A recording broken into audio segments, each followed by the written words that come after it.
नेपाल र भारतका सेनाबीचको परम्परागत मैत्रीपूर्ण सम्बन्धलाई थप प्रोत्साहन गर्न काठमाडौँ आउन लागेका भारतीय सेनाध्यक्ष मनोज पाण्डेको भ्रमणले गोर्खा भर्तीका बारेमा हाल देखाएको अन्योलबारे थप स्पष्ट हुने अवसर नेपालले पाउने विज्ञहरूले बताएका छन्।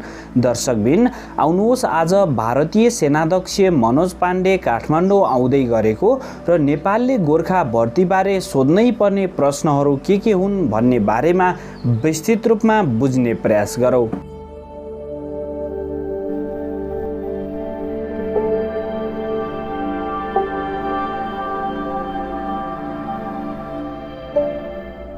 नेपाली सेनाको मानार्थ महारथीको सम्मान लिनका लागि उनी 5 दिने भ्रमणमा आइतबार काठमाडौँ आउन लागेका छन्। भारत सरकारले लागू गरेको अग्निपथ योजनाप्रति आफ्ना केही सरकार राख्दै नेपालले करिब 1.5 साता अघिका लागि तय भएको गोर्खा सैनिकको भर्ती स्थगित गरेको थियो। नेपाललाई जानकारी नगराई गोर्खा भर्तीबारे नयाँ दिल्लीले निर्णय लिनु गलत भएको एक अवकाश प्राप्त उच्च भारतीय सैनिक अधिकारीले हालै बताएका थिए। यति भन्दै गर्दा तपाईहरूको मनमा के पनि प्रश्न खेल्न सक्छ भने गोर्खा भर्तीबारे स्पष्ट हुने अवसर कसरी हुन्छ त? आउनुहोस् यसलाई पनि बुझ्ने प्रयास गरौँ। नेपालका 2 प्रधानमन्त्रीका परराष्ट्र मामिला सल्लाहकार रहिसकेका पूर्व कूटनीतिज्ञ दिनेश भट्टराई भारतीय सेनाध्यक्षको भ्रमणका समयमा नेपालले आफ्नो तर्फबाट स्पष्टता खोज्नुपर्ने बताउँछन्। डाक्टर भट्टराईले भने, पहिलो कुरा हामीले गोर्खा भर्तीको विषयमा स्पष्टीकरण खोज्नुपर्छ। अग्निपथको प्रावधान र गोर्खा भर्तीबारे नेपाल, ब्रिटेन र भारतबीच भएको त्रिपक्षीय सन्धिको व्यवस्था नमिल्ने किसिमको छ। सल्लाहकारबाट स्पष्टता खोजेर एउटा टुङ्गोमा पुग्नुपर्छ। उनले अग्निपथ योजनाले परिकल्पना गरे अनुसार अब भर्ना हुने 75% गोर्खा सैनिकहरूलाई 3 वर्षपछि सेवाबाट अवकाश दिने व्यवस्थाबारे गम्भीर सुरक्षा चुनौती निम्त्याउन सक्ने भएकाले त्यसबारे नेपालभित्र गम्भीर विमर्श हुनु आवश्यक रहेको पनि बताएका छन्। 10 वर्षसम्म आन्तरिक सशस्त्र द्वन्द्व बेहोरेको नेपालका लागि यस्तो व्यवस्था थप चुनौतीपूर्ण हुने प्रमुख विपक्षी दल नेकपा एमाले पनि बताउँदै आएको छ। भट्टराई भन्छन्, भारतका सेनाध्यक्ष आउँदा उहाँले हामीहरूलाई कसरी विश्वासमा लिन खोज्नुहुन्छ त्यो पनि सुनौँ। त्रिपक्षीय सम्झौताबाट हामी दायाँ बायाँ गर्न खोजेका हौँ कि यसबारे पनि हामीले स्पष्ट हुनुपर्छ।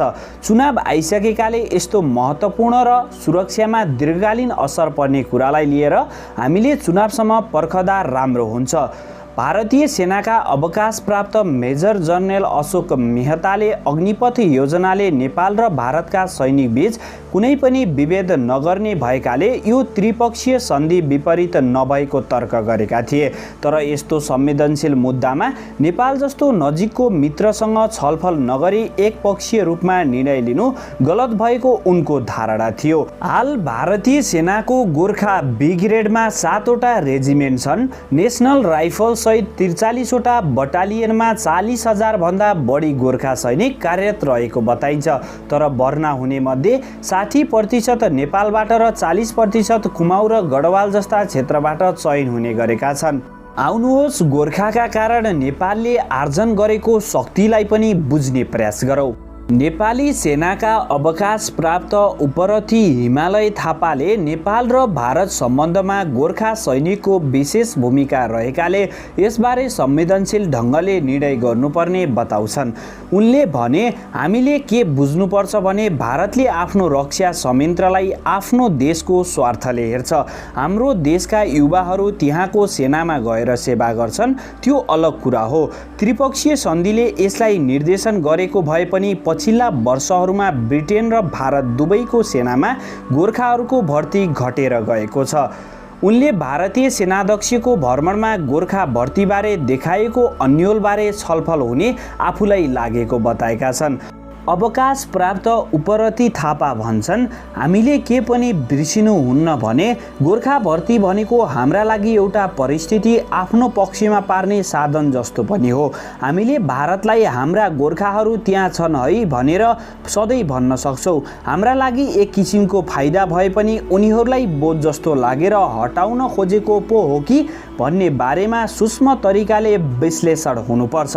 नेपालका लागि अलग्गै र आफ्नो देशका लागि अलग्गै भर्ती अवधारणा लागू गर्न भारतलाई पनि कठिन हुन सक्ने भन्दै थापाले गोर्खा भर्तीबारे भारतीय भावी नीतिबारे नेपाली अधिकारीहरूले सेनाध्यक्ष पाण्डेसँग छलफल गर्नुपर्ने धारणा राखेका छन्। यति भन्दै गर्दा तपाईहरूको मनमा के पनि प्रश्न खेल्न सक्छ भने भारतले गोर्खा भर्तीबारे हालसम्म के भनेको छ त? आउनुहोस् यसलाई पनि बुझ्ने प्रयास गरौँ। नेपालमा गोर्खा भर्तीको विषय विवादमा तानिएसँगै भारतीय विदेश मन्त्रालयका प्रवक्ताले अग्निपथ योजना अनुसार नै गोर्खा भर्ती अघि बढ्ने बताएका थिए। अग्निपथबारे नेपालको चासो आफूले भारतको रक्षा मन्त्रालय र परराष्ट्र मन्त्रालयमा राखेको नयाँ दिल्ली स्थित नेपाली राजदूत शङ्कर शर्माले बताएका छन्। उनी भन्छन्, मैले यहाँका सेनाध्यक्ष र विदेश मन्त्रालयका अधिकारीहरूसँग हाम्रा कुरा राखिसके। मलाई लाग्छ अहिले भारतीय सेनाध्यक्ष नेपालमा रहँदा छलफलहरू टुङ्गिन्छ।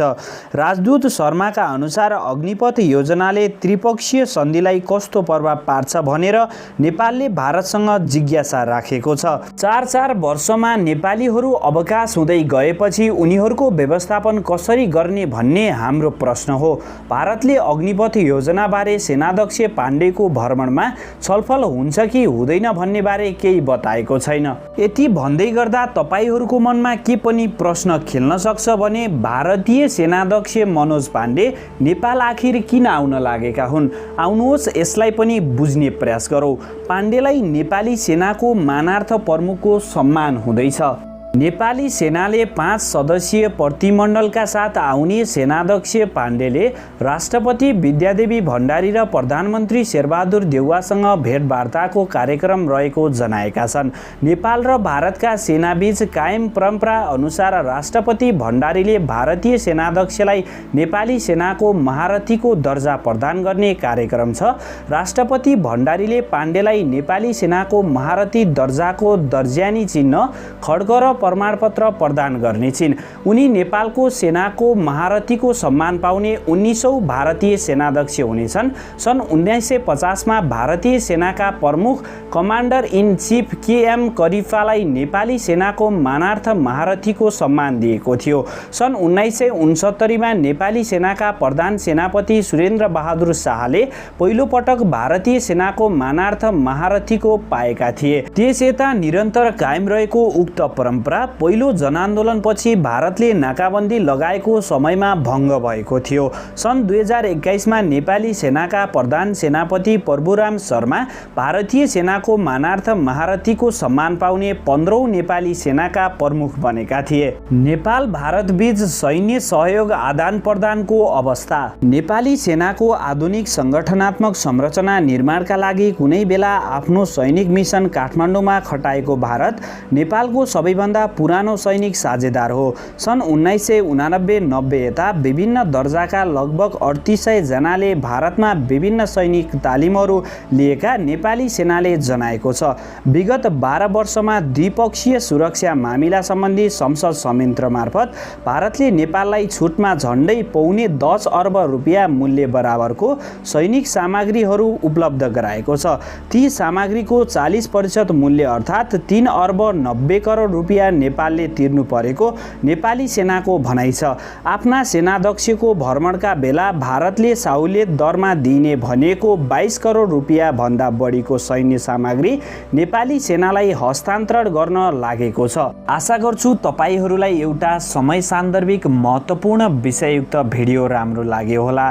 भिडियो राम्रो लागेमा भिडियोलाई लाइक तथा च्यानललाई सब्स्क्राइब साथै भिडियो कस्तो लाग्यो कमेन्टमा प्रतिक्रिया दिन नभुल्नुहोला। यदि यदि तपाईहरूलाई जिज्ञासा लाग्छ भने भारतीय सेनामा नेपाली युवाको भर्तीबारे उठेको प्रश्न र दीर्घकालीनमा त्यसले पार्ने प्रभावबारे मैले पहिले नै भिडियो बनाइसकेको छु। यदि तपाईँ हेर्न चाहनुहुन्छ भने त्यसको लिङ्क डिस्क्रिप्सन बक्समा राखिदिनेछु, त्यहाँ गएर हेर्न सक्नुहुनेछ। नमस्कार, जय नेपाल।